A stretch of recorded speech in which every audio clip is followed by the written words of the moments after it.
গাজায় এখনই যুদ্ধবিরতি প্রয়োজন। এটি মূলত সময়ের দাবি। গাজা আর নেই। গাজা সম্পূর্ণ ধ্বংস হয়ে গেছে। সাধারণ মানুষ ক্ষুধা, হতাশা এবং মৃত্যুর মুখোমুখিতে দাঁড়িয়েছে। গত বুধবার জাতিসংঘ সাধারণ পরিষদের বৈঠকে কথা বলেছেন স্লোভেনিয়ার জাতিসংঘ দূত স্যামুয়েল জোগার। জাতিসংঘ সাধারণ পরিষদে গাজায় যুদ্ধবিরতির পক্ষে দুটি প্রস্তাব গ্রহণ করা হয়েছে।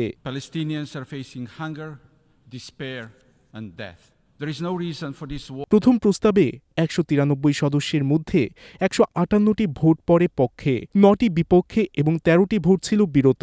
এই প্রস্তাবে গাজায় তাৎক্ষণিক শর্তহীন এবং স্থায়ী যুদ্ধবিরতি নিশ্চিত করার দাবি জানানো হয়। দ্বিতীয় প্রস্তাবে জাতিসংঘের ফিলিস্তিনি শরণার্থীদের জন্য গঠিত সংস্থার কার্যক্রমে ইসরায়েলের বাধা দেওয়ার নতুন আইনকে নিন্দা জানানো হয়। এটি ১৫৯টি ভোটে পাশ হয়, যেখানে ৯টি ভোট ছিল বিপক্ষে এবং ১১টি বিরত। দ্বিতীয় প্রস্তাবে ইসরায়েলকে UNRW এর ম্যান্ডেট সম্মান করার আহ্বান জানানো হয় এবং গাজায় দ্রুত, নিরাপদ ও বাধাহীন মানবিক সহায়তা নিশ্চিত করতে আন্তর্জাতিক দায়িত্ব পালনের দাবি জানানো হয়।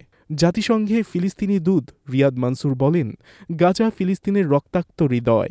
তিনি আরও বলেন, আমাদের সন্তানদের পুড়ে যাওয়ার দৃশ্য, ক্ষুধার্ত অবস্থায় তাদের ভবিষ্যৎহীনতা বিশ্ব বিবেককে নাড়া দেওয়ার জন্য যথেষ্ট।